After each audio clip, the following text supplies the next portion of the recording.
Students, we will discuss about the important news. First news is regarding the Olympic Games के perspective से है। Students, Olympic के अंदर wrestling का जो गेम है उसके अंदर आप देखिए कि हमारी एक प्लेयर के द्वारा फाइनल के अंदर अपना जो प्लेस है उसको सिक्योर किया गया था। बट आप देखिए कि फाइनल्स मैच से पहले जब उनका वेट को मेजर किया गया तो जो लिमिटेशन है उससे 100 ग्राम कुछ उनका जो वेट है वो हायर देखने के लिए मिला है। इसकी वजह से उनको फाइनल के अंदर अलाउ नहीं किया गया। उसी के पर्सपेक्टिव से यहाँ पे डिस्कस किया गया है। अगर हम प्लेयर के पर्सपेक्टिव से डिस्कस करें तो आप देखिए कि प्लेयर का नेम है विनेश फोगाट। ये इंडिया की फर्स्ट प्लेयर हैं जिनके द्वारा रेसलिंग के जो फाइनल मैच है उसके अंदर अपना जो प्लेस है उसको सिक्योर किया गया। स्टूडेंट, 2016 के बाद में जो रेसलिंग का जो बॉडी है उसके द्वारा कुछ रूल्स हैं उनको चेंजेस किया गया। 2016 से पहले आप देखिए कि एक ही दिन के अंदर आपको जो क्वालिफिकेशन राउंड्स हैं, जो फाइनल मैच है वो एक ही दिन के अंदर आपको देखने के लिए मिलता था। तो उस वजह से वहाँ पे एक ही दिन की रिगार्डिंग में जो वेट का जो मेजरमेंट है वो आपको देखने के लिए मिलेगा। बट आप देखिए कि 2016 के बाद में रूल्स को चेंज किया गया। आपको वन डे आपको जो क्वालिफिकेशन राउंड्स है वो देखने के लिए मिलते हैं। और आप देखिए कि अदर डे आपको जो मेडल के जो मैचेज हैं कि गोल्ड मेडल है, सिल्वर मेडल है और जो ब्रॉन्ज के जो मेडल्स हैं उसके रिगार्डिंग में आपको जो मैचेज हैं वो डिफरेंट डे आपको देखने के लिए मिलेगा। तो आपका जो वेट मेजरमेंट है वो 2 डेज़ की पर्सपेक्टिव से यहाँ पे कैलकुलेट हुआ करता है। रेसलिंग के द्वारा कुछ रूल्स हैं उनको चेंज किया गया, जो रेसलिंग का जो इंस्टीट्यूशंस हैं, जो बॉडीज हैं उनके द्वारा। तो स्टूडेंट्स, सेकंड डे जब इनका वेट मेजर किया गया तो उस समय इनका जो वेट है लिमिटेशन से कुछ 100 ग्राम हायर वेट यहाँ पे देखने के लिए मिला है। अब आप देखिए कि इनका जो सपोर्ट स्टाफ है, इनके जो कोचेज हैं वो उनको इस प्रोसेस के बारे में अधिक जानकारी होगा कि किस तरीके से वेट है उसको रिड्यूस किया जाता है रेसलिंग के जो गेम्स है उससे पहले। और वेट कैटेगरी के जो डिफरेंट जो यहाँ पे गेम्स हुआ करते हैं उसके अंदर में आप देखिए कि आपको एक लिमिटेशन हुआ करता है कि आपको मैच से पहले कुछ समय पहले आपको वेट है वो मेजर करना होता है। और आपका जो वेट है वो एक लिमिटेशन के अंदर होना चाहिए। जो कैटेगरी के अंदर में आप खेल रहे हो उससे उसके लिमिटेशन के अकॉर्डिंग में आपका यहाँ पे वेट है वो होना चाहिए। स्टूडेंट्स, अगर हम डिस्कस करें यहाँ पे हमारे एग्जाम के पर्सपेक्टिव से तो आप देखिए कि आपको ये इन्फॉर्मेशन होना चाहिए कि इंडिया की ये फर्स्ट प्लेयर हैं जो फाइनल के अंदर अपना जो प्लेस है वो सिक्योर किया गया रेसलिंग की किसी भी कैटेगरी के अंदर में। इसके अलावा आप देखिए कि रेसलिंग फेडरेशन के कुछ रूल्स भी हैं यहाँ पे। अगर आप वेट के अकॉर्डिंग में यहाँ पे आप क्वालिफाई नहीं कर पाते हो तो आपका जो प्लेस है वो लास्ट आपको दे दिया जाता है विदाउट एनी रैंकिंग। इससे पहले आपने फाइनल के अंदर जो प्लेस को सिक्योर किया है तो आप देखिए कि आपको जो सिल्वर मेडल है वो आपको यहाँ पे सिल्वर, अगर आप वेट कैटेगरी के अंदर क्वालिफाई भी करते हैं, अगर आप फाइनल के अंदर अगर डिफीट भी होता है तो आपको जो सिल्वर मेडल है वो सिक्योर होता है। बट आप देखिए कि अगर आप वेट को यहाँ पे क्वालिफाई नहीं होते हो तो आपको जो सिल्वर मेडल है वो भी नहीं दिया जाता है फाइनल मैच का, जिसके लिए आपने कम्प्लीटली जो उस प्लेस को सिक्योर किया है। तो ये ओलंपिक गेम्स के बारे में था। ओलंपिक गेम्स की बेसिक इन्फॉर्मेशन हमने काफ़ी बार इसको डिस्कस किया है। आपके लिए कि यहाँ पे होमवर्क है। होमवर्क आपके लिए ये है कि ओलंपिक का जो लोगो है उसके अंदर में आपको जो 5 जो रिंग्स हैं वो देखने के लिए मिलती हैं। ये जो 5 रिंग्स हैं वो बेसिकली किसको शो किया करती हैं? क्या ये 5 कॉन्टिनेंट्स हैं उनको शो किया करती हैं? क्योंकि टोटल हमारे यहाँ पे 7 कॉन्टिनेंट्स हैं। क्या यहाँ पे ओनली 5 कॉन्टिनेंट्स हैं उनको ही शो किया जाता है इन रिंग्स के द्वारा? तो ये आप ज़रूर से रीड करना। हो सकता है कि ओलंपिक गेम्स न्यूज़ के अंदर हैं तो आपसे यहाँ पे जो क्वेश्चन है वो पूछ लिया जाए। इसके अलावा 1896 के समय फर्स्ट टाइम जो ओलंपिक गेम्स है उनको ऑर्गेनाइज किया गया था। और आप देखिए कि इस साल जो ओलंपिक गेम्स है वो कहाँ पे ऑर्गेनाइज हो रहे हैं? पेरिस के वहाँ पे। नेक्स्ट अगर हम बात करें, पेरिस का एक रिवर भी है सीन रिवर, वो न्यूज़ के अंदर में था इन ओलंपिक गेम्स की वजह से, क्योंकि आप देखिए कि उस रिवर के अंदर में स्विमिंग के कुछ कंपटीशंस हैं उनको अलाउ किया गया था। बट वहाँ पे प्लेयर्स के जो हेल्थ इश्यूज हैं वो देखने के लिए मिले। रिवर का जो पोल्यूशन लेवल है, तो सीन रिवर आपको पता होना चाहिए जो पेरिस के वहाँ से फ्लो किया करता है। नेक्स्ट अगर हम डिस्कस करें तो बांग्लादेश के पर्सपेक्टिव से है। मोहम्मद यूनुस साहब हैं जो देख लें कि माइक्रो फाइनेंस के एक इम्पोर्टेंट पर्सनैलिटी हैं जिनको कि नोबल पीस प्राइज है वो भी दिया गया है। आप देखिए कि उनके द्वारा इंटरिम गवर्नमेंट के रिगार्डिंग में जो ओथ प्रोसेस है उसको आज टेक ओवर किया जाएगा।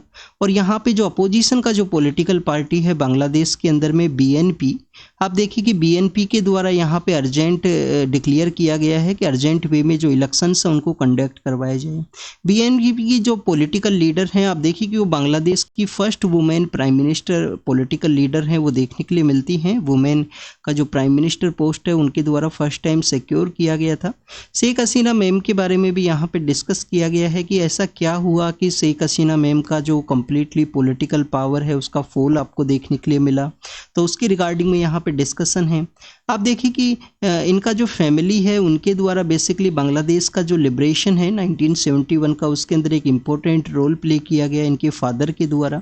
बट 1975 के समय में जो इनके जो फादर हैं, इनका जो फैमिली मेम्बर्स है, उनको असैसिनेट कर दिया गया।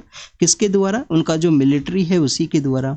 डेट मीन्स कि आप देखिए कि बांग्लादेश के अंदर जो मिलिट्री है उसके द्वारा काफ़ी बार आपको जो पॉलिटिकल इंटरफेरेंस है वो देखने के लिए मिलेगा। आप देखिए कि 1975 के समय जो शेख हसीना मैम है, इनका एक जो सिस्टर है वो उस समय बांग्लादेश के अंदर नहीं थे, तो इस वजह से ये सर्वाइव किए। उसके बाद में पॉलिटिकल पावर के अंदर आते हैं। कुछ समय इंडिया के अंदर भी आपको इनका असाइलम है वो देखने के लिए मिलेगा, बट बाद में वो पॉलिटिकल पावर के अंदर रेज करते हैं और 2009 से लेकर कंटिन्यूस ये पॉलिटिकल जो पावर है उसको इनके द्वारा होल्ड किया गया था। अब आप देखिए कि इनका जो टाइम पीरियड है उसके अंदर में किस तरीके से बांग्लादेश का प्रोग्रेस देखने के लिए मिला। बांग्लादेश जब 2008-9 के पर्सपेक्टिव से हम डिस्कस करें तो वन ऑफ द पुअर या जो लिस्ट डेवलपिंग कंट्रीज हैं उसका कैटेगरी के अंदर आपको देखने के लिए मिलता है। बट आप देखिए कि लास्ट 15 ईयर्स के अंदर में बांग्लादेश का आपको इम्प्रूवमेंट देखने के लिए मिलेगा इकोनॉमिक पर्सपेक्टिव से, क्योंकि पॉलिटिकल स्टेबिलिटी वहाँ पे था। गवर्नमेंट के द्वारा डिफरेंट इनिशिएटिव्स हैं उनको प्रोवाइड किया गया और political stability is one of the main reason किसी भी कंट्री का जो इकोनॉमिक ग्रोथ है या डिफरेंट एरियाज़ के अंदर जो ग्रोथ है उसको इंश्योर करने के लिए या सिक्योर करने के पर्सपेक्टिव से। आप देखिए कि जो पुअर्टी का जो रेट हुआ करता था, वर्ल्ड बैंक का जो पुअर्टी लाइन है उसके अकॉर्डिंग में जो पुअर्टी का जो गरीबी का वहाँ पे रेट हुआ करता था, टोटल 11.8% जो पर्सन्स हैं वो गरीब हुआ करते थे, उसको डिक्लाइन करते हुए इनके द्वारा 5% किया गया। पर्सन्स का जो पर कैपिटा जीडीपी है, पर कैपिटा जो जीडीपी लेवल है वो भी यहाँ पे इम्प्रूव हुआ है। पर कैपिटा जो इनकम है उसके अंदर भी इम्प्रूवमेंट आपको देखने के लिए मिलेगा। गारमेंट का वो सेक्टर है, आप देखिए कि जिसके अंदर बांग्लादेश के द्वारा इंडिया का जो प्लेस है उससे भी जो ज़्यादा अच्छे से एक्सपोर्ट है वो देखने के लिए मिला था। इंडिया के द्वारा काफ़ी बार कंसर्न्स भी रेज किया गया था कि किस तरीके से बांग्लादेश का जो लेबर इंटेंसिव जो यहाँ पे इंडस्ट्रीज हैं उसके अंदर में आप देखिए कि उनका जो रोल है, उनका जो एक्सपोर्ट है वो इंक्रीज हुआ है। बट अब प्रेजेंट समय में अगर हम बात करें तो ये तो इनका पॉजिटिव बेनिफिट हुआ इकोनॉमिक रिगार्डिंग में, बांग्लादेश का इस तरीके से इम्प्रूवमेंट है। बट आप देखिए कि स्टूडेंट्स बांग्लादेश के अंदर में ह्यूमन राइट्स का जो वायलेशन है वो भी आपको देखने के लिए मिलता है। जो मोहम्मद यूनिस साहब हैं जिनको कि इंटरिम गवर्नमेंट हेड किया जाएगा, तो आप देखिए कि इनके द्वारा बेसिकली इनके अगेंस्ट में भी काफ़ी सारे जो केसेस हैं वो लगा दिए गए थे। अभी ये जो पावर का जो यहाँ पे डिस्टेबलाइजेशन हुआ है, पावर से उनको जाना पड़ा है, तो इसके बिहाइंड में कुछ अदर कंट्रीज या वेस्टर्न पावर कंट्रीज का भी इंटरफेरेंस हो सकता है, क्योंकि जब इलेक्शंस कंडक्ट होने वाले थे तो बांग्लादेश की जो पॉलिटिकल लीडर हैं उनके द्वारा कंसर्न्स रेज किया गया था कि बांग्लादेश के इलेक्शंस के अंदर में वेस्टर्न पावर कंट्रीज का जो इंटरफेरेंस है वो नहीं होना चाहिए। अब ये बेसिकली कुछ इन्फॉर्मेशंस हैं जिनके बारे में हमने यहाँ पे डिस्कस किया। इंडिया के साथ में जो रिलेशंस हैं वो काफ़ी अच्छे स्ट्रॉन्ग हुए थे, काफ़ी अच्छे स्ट्रेंथन रिलेशंस हैं वो आपको देखने के लिए मिलते हैं, जिसके अंदर अगर हम बेसिकली डिस्कस करें तो आप देखिए कि अकूरा से अगरलता है, रेलवे लाइंस हैं, यहाँ पे न्यूक्लियर पावर प्लांट्स हैं उनको सेटअप किया गया। बोथ कंट्रीज़ के द्वारा जो बॉर्डर एरिया के डिस्प्यूट्स हैं उनको रिजोल्व करने का कोशिश किया गया। बॉर्डर एरिया के डिस्प्यूट्स के अलावा आप देखिए कि वहाँ पे बॉर्डर एरिया के अंदर जो कम्युनिटीज़ रहा करती हैं उनके पर्सपेक्टिव से बॉर्डर हार्ट का जो कॉन्सेप्ट है वो आपको देखने के लिए मिलता है। और बॉर्डर हार्ट के अलावा इंडिया का जो साउथ एशिया के अंदर में one of the largest trading partner भी आपको बांग्लादेश है वो देखने के लिए मिलेगा। तो ये कुछ इंडिया के साथ में भी जो रिलेशंस है वो स्ट्रेंथन हुए थे बांग्लादेश के, उन सभी पॉइंट्स के बारे में आपको इन्फॉर्मेशन होना चाहिए। सोशियो इकोनॉमिक कंडीशंस या गवर्नमेंट के द्वारा इस तरीके से इंटरवेन है, रेगुलेट किया गया हो, ह्यूमन राइट का वायलेशन है, जो अपोजिशन के जो लीडर्स हैं उनको सप्रेस करने का कोशिश किया गया हो, ये कुछ आपको जो यहाँ पे जो डेवलपमेंट है वो देखने के लिए मिलता है बांग्लादेश के अंदर में लास्ट 15 ईयर्स के दौरान में। तो उन सभी के बारे में डिस्कशन है। तो यहाँ पे काफ़ी सारे एडिटोरियल्स के अंदर में एक टॉपिक को और डिस्कस किया गया है कि अगर आपको कंट्री का जो प्रोग्रेस है उसको अचीव करना है तो इकोनॉमिक डेवलपमेंट एक एक एरिया है, एक डोमेन है जिसके अंदर में आपका डेवलपमेंट होना चाहिए। बट आप देखिए कि आपको सोशियो इकोनॉमिक जो पैरामीटर्स हैं, जो पॉलिटिकल डेवलपमेंट है, उसके रिगार्डिंग में भी आपको यहाँ पे अपना जो प्रोग्रेस है उसको कैरी आउट करना है। प्रेस के रिगार्डिंग में कुछ रेस्ट्रिक्शंस हैं वो बांग्लादेश के अंदर आपको देखने के लिए मिलते हैं लास्ट 15 ईयर्स के दौरान में। और आप देखिए कि 2018 के समय एक डिजिटल लॉ है वो लाया गया था कि गवर्नमेंट को अगर आपके द्वारा क्रिटिसाइज किया जाएगा तो उनको गवर्नमेंट के द्वारा बेसिकली जो जेल है उसके अंदर भी सेंड किया गया था। अब काफ़ी सारे जो एक्टिविस्ट हैं उनको जेल से रिलीज़ किया गया है, जिनको कि आप देखिए कि अननोन प्लेस है वहाँ पे उनको जेल के अंदर रखा गया।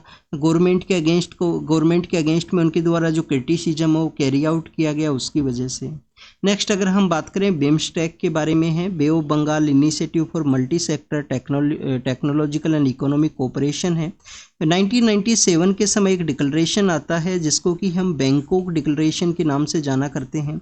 आप देखिए कि बैंकॉक जो डिक्लेरेशन है, बैंकॉक डिक्लेरेशन के थ्रू बिम्स्टेक है उसको सेटअप किया गया। कौन कौन से कंट्रीज हैं बिम्स्टेक के अंदर में? बिम्स्टेक एक मीटिंग अभी इंडिया के अंदर ऑर्गेनाइज हो रहा है तो इस वजह से ये टॉपिक है वो न्यूज़ के अंदर में है।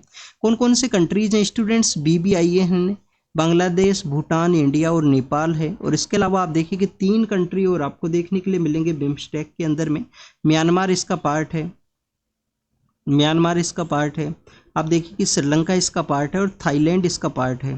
तो इस तरीके से टोटल 7 कंट्रीज हैं। अब उनका एक फ्री ट्रेड एग्रीमेंट होना चाहिए उसके रिगार्डिंग में डिस्कशन है। तो फ्री ट्रेड एग्रीमेंट के रिगार्डिंग में जो टॉक्स हैं, जो डिस्कशन है वो चल रहे हैं। अगर उसको आने वाले समय में पॉसिबल हो चुका तो आप देखिए कि फ्री ट्रेड एग्रीमेंट को यहाँ पे इम्प्लीमेंट किया जाएगा। एक और अगर हम बांग्लादेश के पर्सपेक्टिव से डिस्कस करें तो आप देखिए कि बिम्स्टेक का जो हेडक्वार्टर है वो भी बांग्लादेश का जो कैपिटल है ढाका वहाँ पे सिचुएटेड है। 2014 के समय उसको सेटअप किया गया था। इसके अलावा आप देखिए कि बांग्लादेश के द्वारा जो म्यांमार का जो रोहिंग्या क्राइसिस है उसको यहाँ पे रोकने के अंदर एक इम्पोर्टेंट रोल प्ले किया गया। ये इंडिया के लिए एक पॉजिटिव बेनिफिट है। अगर बांग्लादेश के अंदर में जो यहाँ पे पॉलिटिकल अनस्टेबिलिटी क्रिएट होगा तो हो सकता है कि इंडिया के अंदर में भी जो कि पोरस बॉर्डर है, प्रॉपर डिमार्केशन नहीं है, प्रॉपर वहाँ पे हमारा जो बॉर्डर एरिया है वो कम्प्लीटली सिक्योर नहीं देखने के लिए मिलेगा नॉर्थ ईस्ट एरियाज़ के अंदर में। तो आप देखिए कि हो सकता है कि आने वाले समय में जो इलीगल माइग्रेशन का जो प्रॉब्लम है वो इंडिया को फेस करना पड़े बॉर्डर पोरस होने की वजह से। ये कुछ कंसर्न्स हैं, इनको भी यहाँ पे रेज किया गया है। नेक्स्ट अगर हम बात करें, आप देखिए कि हमारी एक प्लेयर हैं शूटिंग के अंदर में, इनके द्वारा 2 मेडल हैं वो जीते गए थे। 2 ब्रॉन्ज मेडल हैं, मनु भाकर हैं। इंडिया वापस आई हैं ओलंपिक के वहाँ से, तो इनका जो वेलकम है उसके रिगार्डिंग में फ़ोटो को शो किया गया। वक्फ बोर्ड के बारे में है, आप देखिए कि गवर्नमेंट के द्वारा एक बिल है उसको लाया जाएगा। तो बिल के अंदर में बेसिकली अब आपको ये जो बोर्ड है उसके बारे में जानकारी होना चाहिए। जब आप सिविल सर्विस के थ्रू जब आप देखिए कि इंडियन एडमिनिस्ट्रेशन सर्विस के अंदर में एंटर करोगे तो अगर आप जब भी डिस्ट्रिक्ट को हेड करोगे तो उस समय में आपके द्वारा ये जो वक्फ बोर्ड है उसको हेड किया जाएगा। इसके जो इलेक्शंस हैं वो आपके द्वारा कंडक्ट करवाए जाएंगे, क्योंकि डिस्ट्रिक्ट कलेक्टर है वो आप देखिए कि उसके द्वारा जो लैंड है उसका मेन आर्बिट्रेटर आपको देखने के लिए मिलता है। उन्हीं के द्वारा डिस्ट्रिक्ट के अंदर जो वक्फ का जो ज़मीन है उसको यहाँ पे डिसाइड किया जाता है। अभी वक्फ का जो ज़मीन है वो क्या हुआ करता है, लैंड जो बेसिकली इस्लाम के जो फॉलोवर्स हैं, इस्लाम रिलीजन के जो फॉलोवर्स हैं उनके द्वारा जिस ज़मीन को डोनेट किया गया है और उसको कम्युनिटी के द्वारा जो उनका जो कम्युनिटी है उसके द्वारा मैनेज किया जाता है बोर्ड के द्वारा। बट आप देखिए कि वक्फ बोर्ड के रिगार्डिंग में कुछ बिल है उसको लाया जाएगा जिसके अंदर नॉन मुस्लिम पर्सनस हैं उनको बोर्ड के अंदर में एंट्री के बारे में डिस्कस किया गया है। वक्फ बोर्ड के बारे में अगर हम डिस्कस करें तो आप देखिए रिलीजियस लैंड है, एक कम्युनिटी के पर्सपेक्टिव से ये लैंड है। और इंडिया के अंदर में आपको थर्ड नंबर के ऊपर में ये आपको जो पार्टी है वो देखने के लिए मिलता है जिनके पास में लार्जेस्ट जो थर्ड लार्जेस्ट लैंड ओनर है कंट्री के अंदर में वक्फ बोर्ड प्रेजेंट समय के अंदर में। तो बोर्ड के अंदर में नॉन मुस्लिम जो पर्सनस हैं उनके एंट्री के बारे में है। ऑल इंडिया जो यहाँ पे मुस्लिम पर्सनल बोर्ड है उनके द्वारा चैलेंज भी किया जाएगा इस लॉ को। तो ये कुछ डिस्कशन था। अभी आप देखिए कि जो बिल है वो एग्जिस्टेंस के अंदर नहीं आया है जब तक हमारे एग्जाम के पर्पस से नहीं इम्पोर्टेंट है। बट आपको ये हो सकता है आपसे क्वेश्चन पूछ लिया जाए कि वक्फ बेसिकली क्या हुआ करता है, तो वो आपको एक जो ज़मीन है वो देखने के लिए मिलता है, जो एक रिलीजियस ज़मीन है उसके रिगार्डिंग में ये बोर्ड है। और ये ज़मीन बेसिकली इस्लाम के जो फॉलोअर्स हैं उनके द्वारा इस ज़मीन को डोनेट किया जाता है और उसका जो मैनेजमेंट है वक्फ बोर्ड के थ्रू आपको डिस्ट्रिक्ट के अंदर देखने के लिए मिलता है। वायनाड का जो लैंडस्लाइड का जो इंसिडेंट है उसको यहाँ पे नेशनल डिजास्टर के रूप से डिक्लेयर किया जाए, ये लीडर ऑफ अपोजिशन है उनके द्वारा कहा गया। आप देखिए कि वायनाड से ही ये मेंबर ऑफ पार्लियामेंट है वो हुआ करते थे उससे पहले, और इस समय भी इनके द्वारा 2 सीट्स हैं उनसे कंटेस्ट किया गया था, 1 सीट यहाँ पे वायनाड ही था। अभी वायनाड का जो सीट है उनके द्वारा वैकेंट किया गया है, वहाँ पे आने वाले समय में जो बाई इलेक्शंस हैं उनको कंडक्ट करवाया जाएगा। नेक्स्ट अगर हम डिस्कस करें स्टूडेंट्स नेशनल डिजास्टर के बारे में, तो आप देखिए कि नेशनल डिजास्टर 2 कैटेगरी के अंदर आपको देखने के लिए मिलते हैं। नेशनल डिजास्टर एक तो आप देखिए कि नेचुरल कैटेगरी है, एक यहाँ पे मैनमेड कैटेगरी है। नेचुरल कैटेगरी के अंदर में क्या है, अर्थक्वेक है, लैंडस्लाइड है, कोई साइक्लोन का जो सिचुएशन है। क्या लाइटनिंग भी यहाँ पे नेचुरल कैटेगरी के अंदर में है, क्या आकाश से जो बिजली गिरती है मानसून के समय या बारिश के समय, क्या वो भी यहाँ पे नेचुरल कैटेगरी के अंदर है। तो आप देखिए कि लाइटनिंग यहाँ पे इसका पार्ट नहीं है। मैन मेड के अंदर क्या है, न्यूक्लियर है, बायोलॉजिकल है, कोई केमिकल यहाँ पे डिजास्टर का सिचुएशन क्रिएट हो। बट आप देखिए कि किस कैटेगरी के अंदर में नेशनल डिजास्टर है या किसी भी क्लाइमेटी को नेशनल डिजास्टर के रूप से डिक्लेयर करना है, उसका जो आपको जो प्रोविज़न है वो नहीं देखने के लिए मिलता है। 10th फाइनेंस कमीशन के द्वारा इनको एग्जामिन भी किया गया था। 10th फाइनेंस कमीशन के द्वारा बताया गया था कि 1/3 अगर स्टेट का पॉपुलेशन उससे इम्पैक्ट होता है तो उसको नेशनल डिजास्टर है उसके रूप से डिक्लेयर किया जाए। तो ये नेशनल डिजास्टर के बारे में था। वायनाड के अंदर जो लैंडस्लाइड का इंसिडेंट हुआ उसके रिगार्डिंग में। केरल का जब आप मैप को देखते हो, सपोज कीजिए केरल का मैप है, तो यहाँ पे आपको वायनाड देखने के लिए मिलेगा।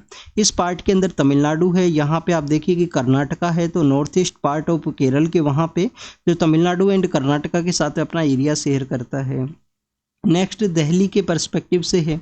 दिल्ली के पर्सपेक्टिव से डिस्कस ये किया गया है कि आप देखिए कि अभी रिसेंटली सुप्रीम कोर्ट के द्वारा बताया गया कि जो एलजी हैं, दिल्ली के अंदर जो एलजी हैं उनके द्वारा 10 पर्सन्स हैं उनको नॉमिनेट किया जा सकता है, जिन पर्सन्स को यहाँ पे राइट है या जिनको स्पेशल नॉलेज है, सॉरी राइट नहीं, जिनको स्पेशल नॉलेज है। किसके रिगार्डिंग में, म्यूनसिपल कॉरपोरेशन का जो वर्क है, म्यूनसिपल कॉरपोरेशन का जो वर्क है, जो लोकल गवर्नेंस है उसके वर्क के रिगार्डिंग में स्पेशल नॉलेज अगर किसी पर्सन को, तो उसको यहाँ पे अपॉइंट किया जा सकता है एलजी के द्वारा। आप देखिए कि अर्लियर फेज के अंदर में एलजी के द्वारा जो अपॉइंटमेंट है वो किसकी एडवाइस के ऊपर देखने के लिए मिलता था, काउंसिल ऑफ मिनिस्टर्स के रिगार्डिंग में। बट यहाँ पे एलजी को यहाँ पे सोल अथॉरिटी है या स्टैट्यूटरी ड्यूटी है वो बता दिया गया है कि note act on the advice of the council of minister. 1957 का जो म्यूनसिपल रूल्स है या 1993 का जो रूल्स हैं उनसे डिफरेंट यहाँ पे जो जजमेंट है वो डिलीवर किया गया। तो आप देखिए कि पावर का जो बैलेंस है, जो एक कंटिन्यूस एक इश्यू है, पावर का जो बैलेंस है वो एक कंटिन्यूस आपको इश्यू देखने के लिए मिलता है। कहाँ पे, दिल्ली के अंदर में। सेंटर और जो वहाँ पे जो यूनियन टेरिटरी का जो लेजिस्लेटिव असेंबली है उसकी गवर्नमेंट का कंटिन्यूस आप देखिए कन्फ्लिक्ट आपको देखने के लिए मिलेगा। तो उसी के रिगार्डिंग में जो कन्फ्लिक्ट है उसको ये एग्जैजरेट कर सकता है, उसके रिगार्डिंग में डिस्कस ये किया गया है यहाँ पे कि अगर एलजी के द्वारा इस तरीके से 10 पर्सन्स हैं म्यूनसिपल कॉरपोरेशंस के अंदर उनको अपॉइंट किया जाएगा, तो आप देखिए उनका जो सोल यहाँ पे स्टैट्यूटरी या जो सोल पावर मेकिंग जो बॉडी है उनको बनाया गया है। तो लेजिस्लेटिव असेंबली का जो इम्पोर्टेंस है वो यहाँ पे डिक्लाइन आपको देखने के लिए मिलेगा। तो बैलेंस के पर्सपेक्टिव से है कि लेजिस्लेटिव असेंबलीज के अंदर में किस तरीके से जो यूनियन टेरिटरीज को जो लेजिस्लेटिव पावर दिया गया है वहाँ पे किस तरीके से बैलेंस का ज़रूरत है, पावर को बैलेंस करना चाहिए, उसके रिगार्डिंग में डिस्कशन है। Next is regarding the tribal communities के पर्सपेक्टिव से है, एग्जाम के पर्पस से नहीं इम्पोर्टेंट है, बट आप देखिए कि यहाँ पे ट्राइबल कम्युनिटी के बारे में मेंशन किया गया, तो कुछ पॉइंट्स को हम यहाँ पे डिस्कस करेंगे। बेसिकली यहाँ पे एक नॉन रिजर्व जो सीट है, एक सीट है जो रिजर्व नहीं है। नॉन रिजर्व सीट के ऊपर एक ट्राइबल कम्युनिटी से रिलेटेड एक पर्सन है जो मेंबर ऑफ पार्लियामेंट के लिए इलेक्ट हुई हैं, उनका केस स्टडी है उसको बताया गया। फिर ट्राइबल कम्युनिटी के जो वोटिंग का जो पैटर्न है उसके बारे में डिस्कशन है कि उनका लोकसभा के अंदर में किस पॉलिटिकल पार्टी को वोट दिया गया। हमारे लिए ये सब इम्पोर्टेंट नहीं है, एक तो आपको जानकारी ये होना चाहिए 8.1% इंडिया का जो पॉपुलेशन है, जो हमारा लास्ट सेंसस कंडक्ट हुआ था उसके अकॉर्डिंग में आप देखिए कि 8% जो पॉपुलेशन है वो ट्राइबल कम्युनिटी का जो पॉपुलेशन है वो आपको देखने के लिए मिलता है। ट्राइबल कम्युनिटी मैक्सिमम कहाँ पे पाई जाती है? मध्य प्रदेश के अंदर में मैक्सिमम उनका संख्या आपको देखने के लिए मिलेगा। आप देखिए कि फॉरेस्ट्स के साथ में इनका रिलेशन हुआ करता है। काफ़ी बार इनका जो फॉरेस्ट के जो राइट्स हैं, फॉरेस्ट राइट एक्ट है, और भी काफ़ी सारे इनका जो फॉरेस्ट एरियाज़ के जो राइट्स हैं उसके रिगार्डिंग में जो डिबेट है वो आपको देखने के लिए मिलता है। एक ट्राइफेड नाम का एक ऑर्गेनाइजेशन है जिसको कि 1989 के समय क्रिएट किया गया था। इनका जो माइनर फॉरेस्ट प्रोड्यूस है, माइनर फॉरेस्ट प्रोड्यूस किया है बेसिकली। आप देखिए कि फॉरेस्ट एरिया के अंदर एक ट्री है, तो ट्री से आप देखिए कि ट्री का जो मेन बॉडी है उसको ना कट करते हुए इसके ट्री से जो प्रोड्यूस होता है, ट्री से जो फ्रूट्स बनते हैं, जो उसकी पत्तियां हैं, काफ़ी बार जैसे कि एक तेंदू का जो पेड़ है उससे आप देखिए कि जो इंडियन जो बीड़ी होती हैं, इंडियन जो सिगरेट जिसको बोलते हैं लोकल हमारा, तो उसका जो मैन्युफैक्चरिंग है तेंदू की जो पत्तियां हैं उससे ही आपको देखने के लिए मिलेगा। तो जो भी यहाँ पे मेन पेड़ के अलावा जो प्रोड्यूस है उनको माइनर फॉरेस्ट प्रोड्यूस के पार्ट का रूप से रखा जाता है। तो आप देखिए कि उसी के रिगार्डिंग में बेसिकली ट्राइफेड का एक बॉडी आपको देखने के लिए मिलेगा। ये ट्राइबल कम्युनिटी के रिगार्डिंग में कुछ इन्फॉर्मेशन था। ट्राइबल कम्युनिटी के पर्सपेक्टिव से आप देखिए कि मोस्ट वनरेबल जो पीवीटीजीज कम्युनिटी हैं उनका भी पॉपुलेशन आपको पता होना चाहिए। हाईएस्ट नंबर उनका उड़ीसा के अंदर देखने के लिए मिलता है, एक स्टेट के अंदर में, फिर आंध्र प्रदेश है। एक क्वेश्चन पूछ लिया गया था 2019 का जो प्रीलिम्स का पेपर है उसके अंदर में। नेक्स्ट अगर हम बात करें, आप देखिए कि हमारे साइंस सेक्टर के जो अवार्ड्स हैं उसके पर्सपेक्टिव से मेंशन किया गया। साइंस सेक्टर के अंदर में हमारे यहाँ पे जो साइंस के अवार्ड्स हुआ करते थे बट लास्ट ईयर उनको चेंज किया गया। 11 मई का जो डे है वो किस रूप से हम सेलिब्रेट करते हैं? National technology day. हमारा नेशनल टेक्नोलॉजी डे क्या हुआ था स्टूडेंट्स? 11 मई को आपको हमारा पोखरण का जो 1998 के समय में सेकंड टेस्ट है उसको कैरी किया गया था मिशन शक्ति के थ्रू में। और आप देखिए कि पोखरण का जो ये जो टेस्ट है उसके बाद में उसको टेक्नोलॉजी डे के रूप से रिकॉग्नाइज किया गया है। एक है 23 अगस्त का जो डे है, अगस्त का जो डे है उसको किस रूप से सेलिब्रेट करते हैं? National space day. हमारा जो चंद्रयान 3 है उसके द्वारा अपना जो प्लेस है उसको सिक्योर किया गया। क्या नाम रखा गया है हमारे चंद्रयान 3 का जो लैंडिंग प्लेस है, लैंडिंग जो पॉइंट है उसका नाम क्या रखा गया है? शिव शक्ति। और शिव शक्ति को इंटरनेशनल जो एस्ट्रोनॉमिकल यूनियन है जो 1920 के समय इस्टेब्लिश हुआ था उसके द्वारा भी आप देखिए कि रिकॉग्नाइज किया गया है। तो 23 अगस्त और 11 मई का जो डे है इन 2 दिन हमारे साइंस अवार्ड्स हम दिए जाएंगे। गवर्नमेंट के द्वारा कुछ चेंज किया गया था। तो राष्ट्रीय विज्ञान पुरस्कार है उनको अलाउ किया गया है। चंद्रयान 3 का जो टीम है उनको ये दिए जाएंगे। स्टूडेंट्स हमारे यहाँ पे यंग साइंटिस्ट को एक अवार्ड देखने के लिए मिलता है, शांति स्वरूप भटनागर पुरस्कार। शांति स्वरूप जो भटनागर पुरस्कार है उसको भी यहाँ पे चेंज किया गया। CSIR के क्या फाउंडर हैं शांति स्वरूप भटनागर, ये आपको बताना है कमेंट सेक्शन के अंदर में, ये आपका होमवर्क है। नेक्स्ट आप देखिए कि दिल्ली के अंदर जो सिविल सर्विस के जो एस्पिरेंट्स हैं उनका डेथ हुआ था, क्योंकि आप देखिए कि बेसमेंट के अंदर लाइब्रेरी था, बेसमेंट के अंदर बायोमेट्रिक एक सिस्टम सामने आया था और जो लाइट वहाँ पे क्लोज होने की वजह से बायोमेट्रिक सिस्टम ओपन नहीं हो सका। एकदम से जो पानी है उसका लेवल इंक्रीज हुआ और उसकी वजह से आप देखिए कुछ स्टूडेंट्स का वहाँ पे डेथ हो गया था। तो CBI के द्वारा उस केस को टेक ओवर किया गया है, CBI के द्वारा उसको इन्वेस्टिगेट किया जाएगा। स्टूडेंट जो बायोमेट्रिक सिस्टम है आप देखिए कि लाइट क्लोज होने के समय में जो गेट्स हैं उसके ओपन होने में जो प्रॉब्लम्स है वो फेस होता है और उसी दौरान में वहाँ पे और उस आप देखिए इमरजेंसी सिचुएशन है उस समय जो पर्सन है उसके द्वारा पैनिक भी किया जाता है, क्योंकि एकदम से जब सडनली वाटर इंक्रीज होगा, टू मच पर्सन से एकदम से एग्जिट करने का कोशिश करेंगे। तो आप देखिए कि इस तरीके का जो मिसकंडक्ट है बेसमेंट के अंदर जो वर्किंग था, जो बेसमेंट अलाउ नहीं है रूल्स के अकॉर्डिंग में कि आप वहाँ पे इस तरीके से जो क्लासेज हैं, इस तरीके से जो आप जो लाइब्रेरी हैं उनको ऑपरेट नहीं कर सकते हो बेसमेंट एरियाज़ के अंदर में। Basement is only about the parking, या आपको अपना कुछ जो सामान है वो रखना है उसी के लिए आप उसको यूज़ कर सकते हो। शेड्यूल ट्राइब का जो यहाँ पे कोटा है आप देखिए कि उसको कैटेगराइजेशन के रिगार्डिंग में अलाउ किया गया सुप्रीम कोर्ट के द्वारा। तो मिजोरम के पर्सपेक्टिव से यहाँ पे डिस्कशन है। आप देखिए कि मिजोरम के अंदर में अर्लियर फेज के अंदर कैटेगराइजेशन था बट उसको लेटर फेज में जो हाई कोर्ट्स है उनके द्वारा अलाउड नहीं किया गया था। 2004 का जो हमारे यहाँ पे केस है जिसके थ्रू सुप्रीम कोर्ट के द्वारा भी कैटेगराइजेशन ऑफ शेड्यूल कास्ट और शेड्यूल ट्राइब का जो रिजर्वेशन है उसको कैटेगराइजेशन करने से मना कर दिया गया था 2004 के उस केस के थ्रू में। अभी उसी के रिगार्डिंग में मिजोरम के पर्सपेक्टिव से डिस्कशन है। एग्जाम से यहाँ से कुछ क्वेश्चन पूछा जा सकता है, नहीं पूछा जाएगा। अभी आप देखिए कि डेवलपमेंट फेज के अंदर में है। कंप्लीट जो इन्फॉर्मेशन है वो कंप्लीट होने के बाद में ही कोई क्वेश्चन है वो पूछा जा सकता है। सुप्रीम कोर्ट के द्वारा एक बेंच के द्वारा हाई कोर्ट के एक जज के कुछ रिमार्क्स है उनको यहाँ पे हटाया गया है, उनको कंप्लीटली प्रोसीडिंग से उसके बारे में मेंशन है। नेक्स्ट अगर हम बात करें नाइजीरिया के बारे में, एमनेस्टी इंटरनेशनल जो कि ह्यूमन राइट के पर्सपेक्टिव से एक बॉडी है, उसके द्वारा कहा गया कि 21 पर्सन्स है उनका वहाँ पे डेथ हुआ है नाइजीरिया के। वहाँ पे नाइजीरिया का लोकेशन अगर आपको नहीं पता है तो एक बार ज़रूर से देख लेना नाइजीरिया का लोकेशन कहाँ पे है। तुर्की के द्वारा आप देखिए कि तुर्की के द्वारा 2022 के समय अपना नेम चेंज किया गया था। नेम को क्या कर दिया गया था, तुर्कई। तो तुर्की के द्वारा क्या किया गया कि यूएन का जो आईसीसी है, इंटरनेशनल क्रिमिनल कोर्ट, उसका जो पेटिशन किसके द्वारा फाइल किया गया था, साउथ अफ्रीका के द्वारा, कि इजराइल के द्वारा जीनोसाइड किया गया है। तो जीनोसाइड का जो यहाँ पे जजमेंट है उसी के रिगार्डिंग में तुर्की के द्वारा अपना जो प्लेस है उसको सिक्योर किया गया है। कहा गया है कि जीनोसाइड का जो प्रोसीडिंग है वो चलाना चाहिए यहाँ पे, क्योंकि उनके द्वारा ह्यूमन राइट्स का जो वायलेशन है वो लार्ज स्केल के ऊपर किया गया। ईरान और डेनिस के पर्सपेक्टिव से है। ईरान के अंदर में आप देखिए कि वहाँ पे इस तरीके से जो आपको एग्जीक्यूशन है, जो किलिंग्स है वो देखने के लिए मिलता है। डेनिस के पर्सपेक्टिव से डिस्कस ये किया गया है कि डेनिस का जो पीएम है उनके ऊपर जिनके द्वारा अटैक किया गया उनको जेल के अंदर सेंड किया गया है।